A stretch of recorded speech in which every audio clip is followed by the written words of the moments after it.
Sometimes in life, you have to commit to two things to make them happen, right? Sometimes you gotta commit to make it happen, make that thing happen.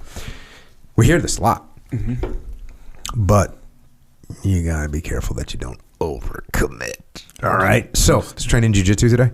Hell yeah. And I was training with Miha, and Miha kind of left his arm out. And it's weird. Even though I was going for his arm, I actually knew that I couldn't get his arm from this position, but I knew it was going to kind of, what I was trying to do is pass his guard. So I was kind of in a half guard scenario. He had a little butterfly hook type thing, and I'm trying to straighten out his arm. And what I was literally trying to do was distract him from his legs so I could finish the pass.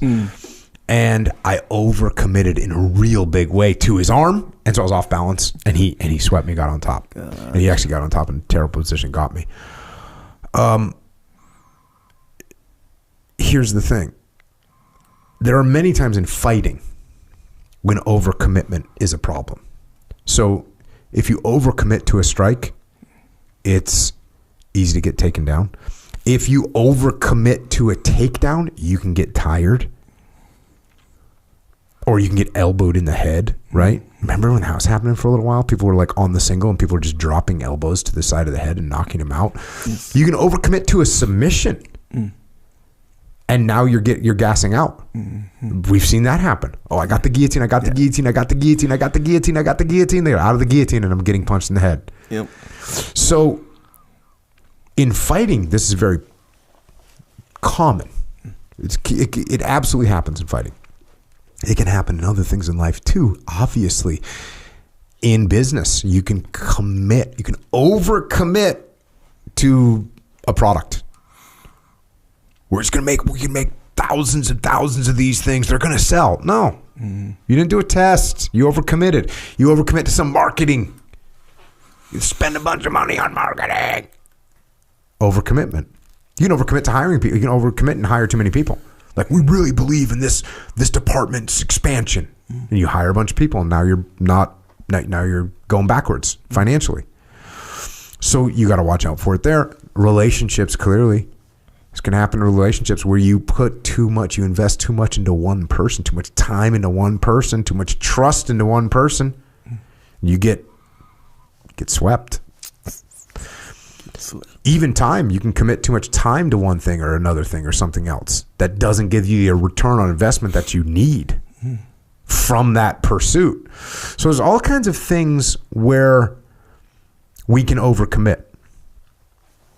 And as I started off, are there times when you have to 100% commit or even overcommit in order to make something happen? Yep, that does happen. You go for the flying triangle. Yeah. Right? Yeah. Go for a flying arm lock. It's a commitment. You go for the head kick against a wrestler. If you miss, you're probably going to be on your back getting punched in the head. Occasionally, does that head kick land? Yeah, it does. Leon Edwards versus Kamaru Usman. Right? Kamaru Usman's a fantastic wrestler, but he committed to that head kick. Leon Edwards did and just dropped him. So he also could have been taken down. So are there times in the industry too, like, hey, we got to commit right now. We're going to invest this money in order to have the product ready as big as we think it's going to be. We got to commit to it, and you do, and you can win. You can also lose. There's an old saying: "Don't gamble what you can't afford to lose." I think that's a great saying.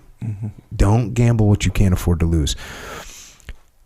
And that's why if you're let's say you're a great grappler, and if you and I are fighting and I'm better at jiu-jitsu than you are and I'm better at grappling than you are, I can throw wild strikes at you because when I'm striking you, it exposes me to a takedown, but I know I'm better once we're on the ground, so I can take a bunch of risk in getting taken down because it doesn't really matter to me. Can afford to lose that. Yeah, I can afford to lose and be on the bottom because I'm still going to get a sweep or get a guillotine or an arm lock or whatever.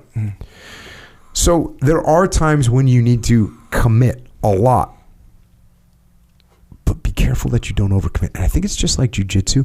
You need to check your balance. You got to check your balance. in business. Like, oh, if we overcommit here and it doesn't work, where are we going to be? Are we going to be bankrupt? Are we going to be missing our financials? Are we going to be upside down? Are we not going to be able to buy more product for a few? Or in a relationship, like, hold on a second, what if this doesn't work out? Yeah.